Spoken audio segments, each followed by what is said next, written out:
Hello everyone, welcome back to my YouTube channel Rajashree Tutorials. Dear students, आज यही video रे आमे पठाणी सामंत गणित मेधावृत्ति परीक्षा विषय रे संपूर्ण आलोचना करिबा। इच्छुक छात्र छात्री जो माने आवेदन करिबा को चाहूछ पिला माने यार डेट टी पुणी एक्सटेंड हेछि जनवरी 31 पर्यंत। तो से माने जाई विद्यालय रो हेडमास्टर को सहित जोगाजोग करो। तेबे चलो पिला माने आउ डेरी न करी परीक्षार संपूर्ण विवरणी उपरे आलोचना करिबा। पिला माने एही परीक्षा रे केवल गणित ही आसी थाए। मोट 60टी क्वेश्चन रो परीक्षा, समय 3 घंटा, सर्वमोट मार्क 150, प्रति प्रश्न को मार्क 2.5। देखो पिला माने एठारे मोट 60टी प्रश्न को समय 3 घंटा अच्छी। तुम्हें भावुथिब ना 60टी क्वेश्चन को समय 3 घंटा बहुत समय अच्छी, किंतु ना पिला माने एठारे एमिति किछि प्रश्न आसी थाए जहा 4 रु 5 मिनिट समय नहीं थाए।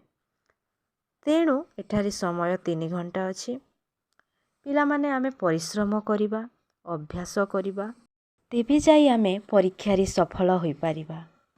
वर्तमान पिला माने आसो आमे परीक्षार सिलेबस बा जहा को आमे पाठ्यसूची कहिताओ जानि नबा। पिला माने एही परीक्षा रे प्रश्न पंचम श्रेणी ठारू सप्तम श्रेणी पर्यंत गणित बहिरु ही आसी थाए। एठारे देख तुम मानंक पई मु एक पाठ्यसूची तयारी करिछि एही परीक्षा पई। तो प्रथमे आमे पढ़िबा संख्या परिचय, स्वाभाविक संख्या और पूर्ण संख्या, भग्न संख्या और दशमिक संख्या, गुणनीयक और गुणितक, ऐकिक धारा, सरल कर, अनुपात और समानुपात, शतकड़ा और तार प्रयोग, हाराहारी, समय और दूरता, शतकड़ा लाभ और क्षति, समय और कार्य, सरल सुध और चक्रवृद्धि सुध, चलन, घात तत्व, वर्ग और वर्गमूल, घन और घनमूल, समयर माप, बीजगणित और एहार प्रयोग, ज्यामिति, परिमिति, परिसीमा और क्षेत्रफल, मानसिक दक्षता, बहुभुज क्षेत्र, समय, अनुक्रम, तथ्य और परिचालना। एही सबु विषय पिला माने तुमर पंचम रु सप्तम श्रेणी पर्यंत गणित बही रे अछि।